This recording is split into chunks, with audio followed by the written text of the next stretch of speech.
Good morning, Bookie Monsters. Welcome back to my channel. My name is PK, and it is Monday, December the 4th, and we are here to look at cozy mysteries. Every day this week, we look at a different genre of what is being released out into the wild this week, and we start Mondays with the cozy mysteries because there are so many of them. Good morning, Annalise. How you doing? Doing okay? Doing okay? Hope you had a good weekend.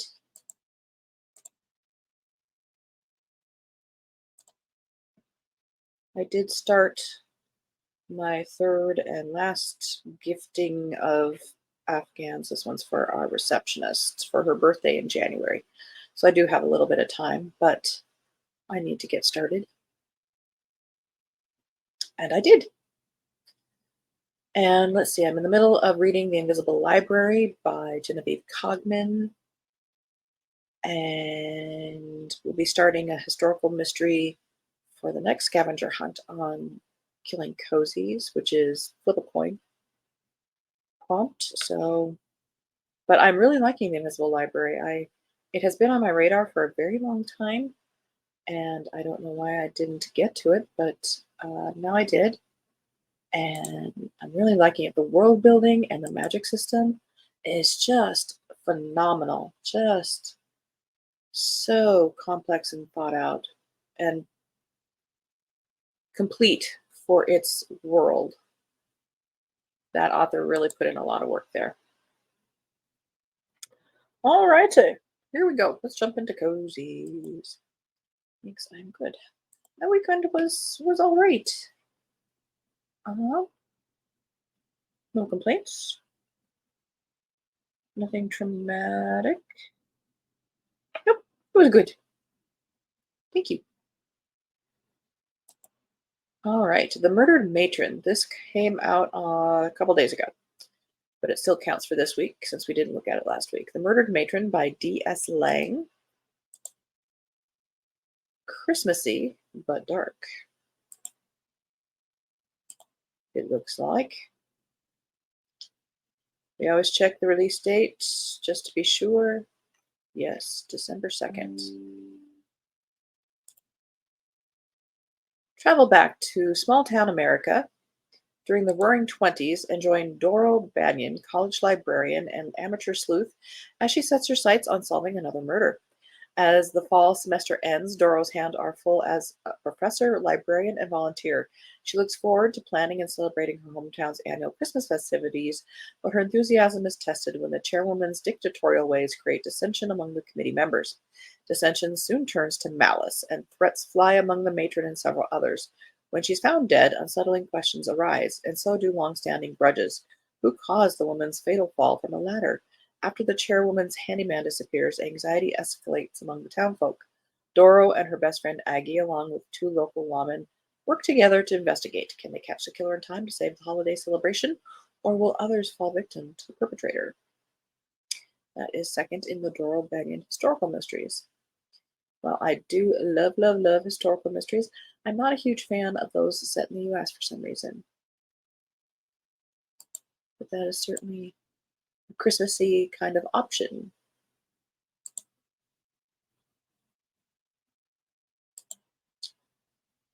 There's a cover. Josephine West and the Christmas Corpse. December 17th. Wrong. We're not there yet. Not there yet. Mistletoe and the Malicious Intent. December 31st. I don't know if these dates slipped, which is entirely possible, or somebody has got it terribly wrong. Here's one. Doublet or Nothing, a costume shop cozy, Humboldt County Mystery number 3 by Louise Jane Watson. It's all hey naughty naughty until the screaming starts. Costume shop owner Sadie Simpson has enthusiastic embraced the surge in business brought to her store by a visiting Renaissance festival. After all, the Ren Fair is a celebration of the peculiar and the eccentric, a sentiment that holds a special place in Sadie's heart. However, the town is thrown into shock when the chief of police, a long-standing thorn in Sadie's side, is struck by an arrow during the archery tournament. Was this truly an accident? And if not, who has Chief Duckett in their sights? Furthermore, why does it seem that some of Sadie's friends possess information they are hesitant to disclose? Sounds like a cozy mystery without a murder, if you are looking for something like that. Or Ren Fair type of books. Dead Ringer.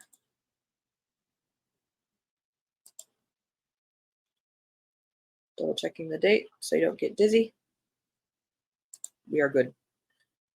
This is by Tara Benner, third in the Mountain Shadow Mysteries. Things are looking finally up for Carolyn McCrithers. There's a fun name. After moving to Colorado jobless and broke, she's on the verge of fulfilling her aunt's dying wish to restore the Mountain Shadow Grand Hotel. Construction is finally underway, but Carolyn needs more money to complete the renovations. She decides to host a Halloween gala at the hotel to persuade all the movers and shakers in town to invest. It's a brilliant plan with one hitch: the foul-mouthed ghost of the hotel's former cook, who refuses to relinquish her kitchen. When the body of the lead foreman is discovered during the gala, Carolyn realizes that one belligerent spirit is the least of her problems. Not only is the foreman dead, but the killer is somewhere inside the hotel. Now Carolyn must solve the case without alerting any of her high-powered guests. To do so, she'll have to enlist the help of her dead aunt's ghost, Officer Handsome, and the local coven. Will Carolyn ID the killer before it's too late, or will scandal destroy her dreams of reopening the beloved hotel?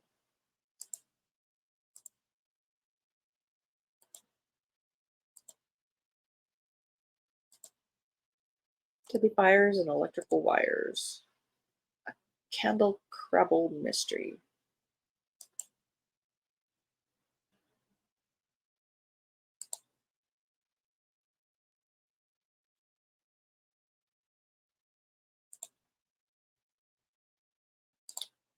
In the sleepy Appalachian mountain town of Eltonia, temperatures and temperatures are rising. When mysterious millionaire Ray Faulkner dies in a fire that burns his house down on his first night in town, most folks are ready to call it an accident and move on. But Candle Crab, the town electrician, isn't so sure. After unearthing something strange buried in the ashes of Ray Faulkner's house, Candle starts to suspect foul play. Throw in a missing home inspection report, a bidding war over an old historic mansion, and a firefight between two feuding locals, and Ray Faulkner's death, oh, he died in it, sure, is looking more and more like murder. Oh, if I read it, he dies in the fire. Unfortunately, the more coffee is required. Unfortunately, the more questions Candle asks, the shadier everyone looks, especially her brother Clay. Oh, it's a girl. Candle has to contend with a host of quirky clients, a stubborn ex-boyfriend, and her growing attraction to the local tombstone repairman as she works to shed light on the truth behind Ray Faulkner's death. As the days go by, more fires break out around town and the death count continues to rise.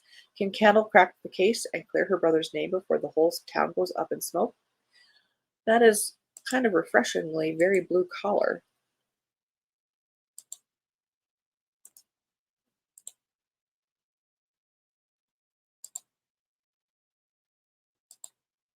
I have zero Christmas spirit. I think I need Christmas cookies. Maybe, yes, that is also required. Christmas cookies. Good morning, Mary. Happy Monday. A little late, but made it. That's okay. Poinsettias and Peril by London Lovett. 21st in the Port Danby Cozy Mystery Series. Came out in November. Never mind. Jailhouse Stitch by Mel Morgan.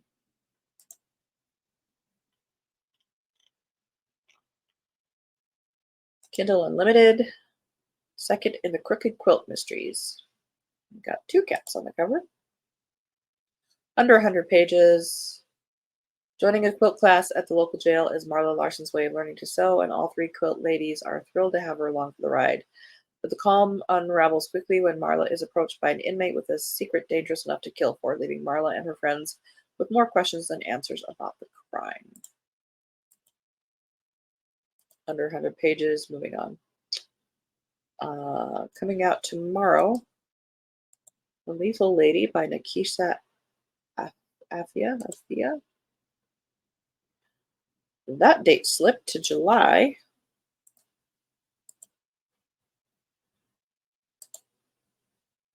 Murder at the Polo Club. This does come out tomorrow by C.J. Archer.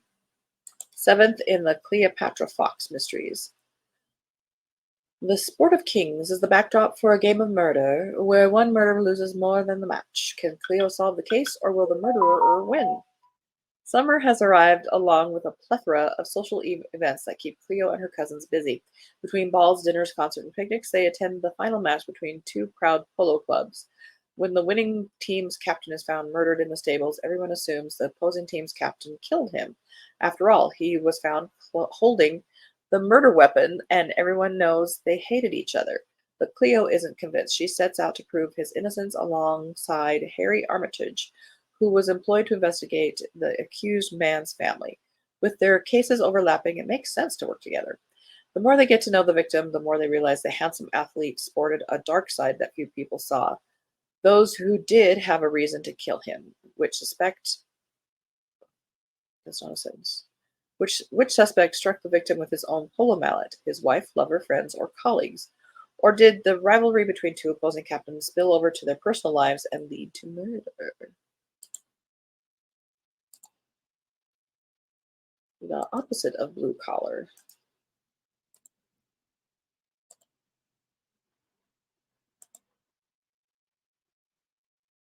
At least I know what you mean. Guess I've done too many shows to get excited. I think the cookie idea is an excellent one.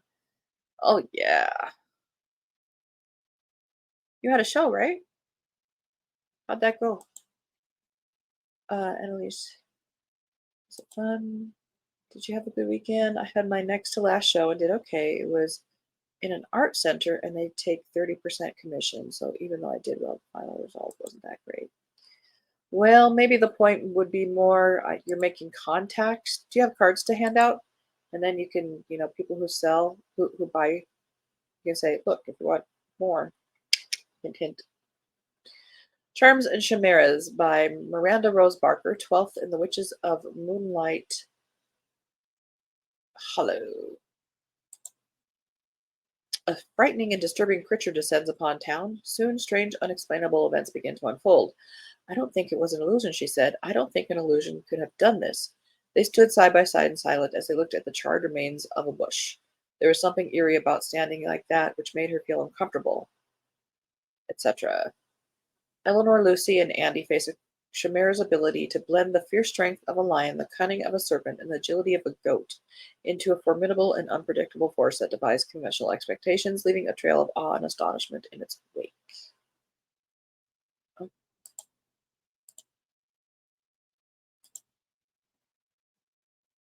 Murder in the Mountains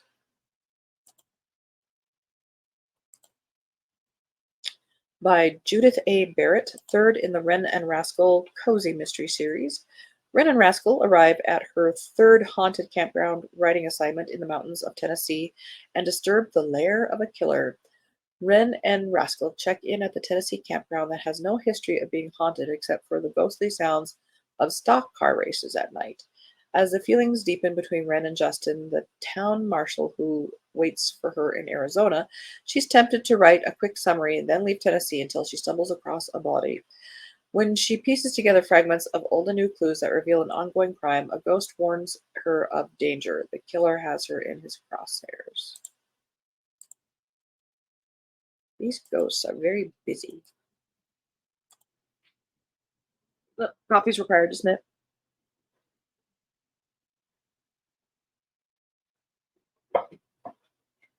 Okay. Sniffing Out Murder by Callie E. Benjamin. When a murder unleashes a widespread investigation through Crosbyville, Children's book author Pris and her trusty bloodhound Bailey must sniff out the truth before the whole town goes to the dogs. After deciding that life as a teacher wasn't right for her, Priscilla found inspiration for her first children's book in her 3-year-old bloodhound's nose for truth. And so The Adventures of Bailey the Bloodhound was born. After the book's massively positive paw response led Pris to move back to her hometown of Crosbyville, Indiana, to continue the series. She's surprised by how things have changed in the town, but even more so, how they haven't. Pris is frustrated to discover that newly elected school board trustee Whitney Kelly, a former high school mean girl, is intent on making Crosbyville more competitive by limiting frivolous spending on the arts and social programs, including Pris and Bailey's beloved pet assisted reading program. A minor altercation between them isn't anything unusual, but after Bailey sniffs out Whitney's body in a bed of begonias, locals start hounding Pris and Bailey as suspects for the crime. With Bailey's sharp senses and Pris's hometown know-how, can they prove to the community that they're all barking up the wrong tree?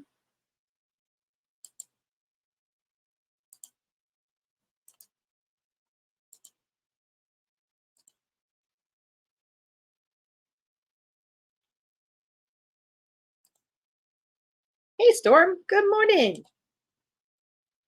Annalise says 30%. That's that. But glad you did good. My weekend was okay. Maybe a bit boring is the word. Boring is good sometimes. The show was nice in that I saw a lot of people that know my work since I sell in the art center and bought more. Gratifying. I still have a good time. Oh, good. Hey, Storm. Hope you're having a happy Monday. Annalise says another camper one. Yep, I was thinking that too. Storm says sleepy but good. I think we're all there. Still trying to wake up. Mary, I would love a little camper and be able to go all around with my corgis, but can't spend the money for all it takes to have the camper, a truck to pull it. Some people there's that RV show that used to be on, like they would sell their house and go live in an RV. I don't think I could do that. It is Monday. True. Oh, those bed of begonias. Watch out for them. Absolutely. That's why I don't have any flowers. All right. Death at the Dower House by Jenna Bennett. Second in the Pippa Darling Mysteries. England, early May 1926. After the funerals of the Duke of Sutherland and his daughter-in-law Charlotte, and of course Grimsby, the blackmailing valet, the younger members of the family, Philippa Darling, her cousins Christopher and Francis, and Crispin, Viscount St. George, are invited to a weekend party at the Dower House in Dorset by Dowager Lady Peckham's children, Constance and Gilbert. Once in Dorset, things go sideways very quickly. Lady Peckham's ward, the lovely Dutch emigre Johanna de Vaux, has been making a dead set at Crispin and has had him all to herself for the past few days. Constance's time has been monopolized by Francis, while Pippa wouldn't throw Crispin a rope if he were going down for the third time. However, the house party also includes the beautiful Lady Letitia Marsden, a former dalliance of Crispin's, and she doesn't take the competition for his affections or his title and fortune lying down. As a result, when the lovely Joanna is found murdered, the suspects are plentiful. Did Lady Letitia decide to remove her rival? Did Lord Geoffrey, her brother, the handsy one, lose control and strangle the woman he was trying to seduce? Or perhaps Crispin was tired of the relentless pursuit and took matters into his own hands. When Lady Peckham also dies miles away in Wiltshire, the case develops yet one more wrinkle. Now, Pippa, with some help from Christopher, must figure out who wanted the two women dead, hopefully, before the murderer can consign her to the same fate. Lots of things going on there. Lola baby. Okay. I'm assuming this is a take on the Santa baby song. Uh-oh, when did this come out? Ooh, it just crossed 100 pages. Came out in November. Kindle Unlimited. Take a look. We're moving on.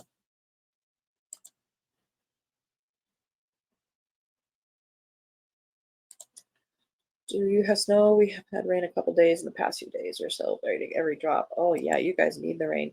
No, we don't. We have been having a warm spell. It's going to be in the 40s and 50s this week, which is good for us garage door business. We do doors in all weather, but it's just nicer when it's a little nicer out.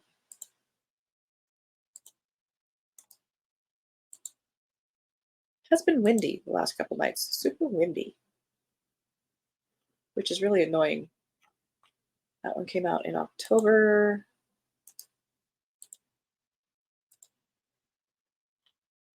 We're hitting a string here of misidentified.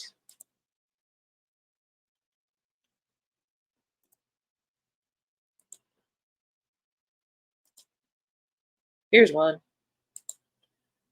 Fixing the Books, Jacks of All Trade, Book 3 by Fallon Brown. Luke Harsley is done investigating. Sticking their nose into others' business has brought them nothing but trouble, and as the heat of summer chills toward autumn, they have enough to keep them busy. A new employee to train, their brother's new baby, and their queer book club. Whatever else is going on with their friendship with local police officer Matthias Lindert. So they are done investigating, at least when they get a phone call from their friend Jody. There's a dead body in the library, and Jody looks like the prime suspect, but Lou believes her friend is innocent, and they are going to prove it. They are, if you're into that kind of thing, they're definitely using a pronoun situation. Not my cuppa. This next one, I love this series. I read the first one. I have the second one. Actually, I have all four of them in paper, but the Kindle just came out this week of this, and I really, really like it. If you like historical mysteries, A Gentleman in Challenging Circumstances is a third in the Lord Julian mysteries. A Legacy of Lies. Lord Julian Caldecott, still recovering from his years at war, this is Regency set, is tasked with investigating the circumstances of a small boy who could be either the salvation of the Waltham dukedom or a pawn in a scheme to sink the Caldecott family in endless scandal. The boy is alone in the world, though any one of several women might be his mother, and they all claim that Julian's brother, the late Lord Harry Caldecott, was the child's father, or a heritage of honor. To uncover the boy's parentage, Julian must face demons from his own past, solve puzzles left behind by Lord Harry, and thwart enemies who wish the lad harm for reasons of their own. His investigation takes him from barracks to brothels and to Hyde Park to dark of night by dark of night. The longer he searches, the more tangled and dangerous the mystery becomes for Julian and for the innocent child who deserves to know the truth of his own birthright. I really like that series. All right. We ran out of time again.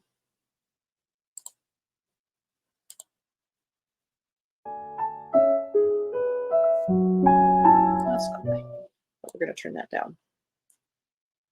All righty. Midlife, that sounds like something. Oh, we have a commercial. I am so sorry.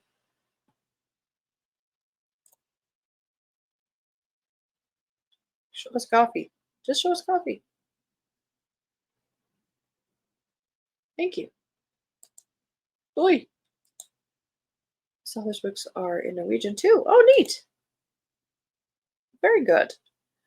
Well, thank you guys very, very much for stopping by this morning. I know it's super early, and thank you to those who are stopping by later um, after you've had a couple cups of coffee. Have a good day, everyone. Time to go. And gosh, it seems like we just got started. Glad to see everyone and hope your week goes well. Hope to see you later for the final sale of the year. I know I looked at that list. There's a lot on that. I will try to be a good girl. Me too. Me too. I don't need any more. Um, Reading sprints tonight on Storm's channel. Storm reads. That starts at 7 p.m. Eastern time, and they go for 2 to 3 hours, usually about two and a half. My sprints are starting tomorrow, Tuesday, tomorrow night at 6:05 p.m. Mountain Time, 8:05 Eastern. I do Tuesday, Thursday evenings, and Saturday afternoons. Tomorrow we'll be here at 6 in the morning Mountain Time, 8 in the morning Eastern Time again, and we'll be looking at regular mysteries. So I hope you guys have a good Monday. You know, more coffee, whatever you need to do to get through that day. We will get through this, and remember to be reading good books because, as the banner says here, don't be a bookworm, be a bookie monster. Nom nom nom. Have a good day. God bless.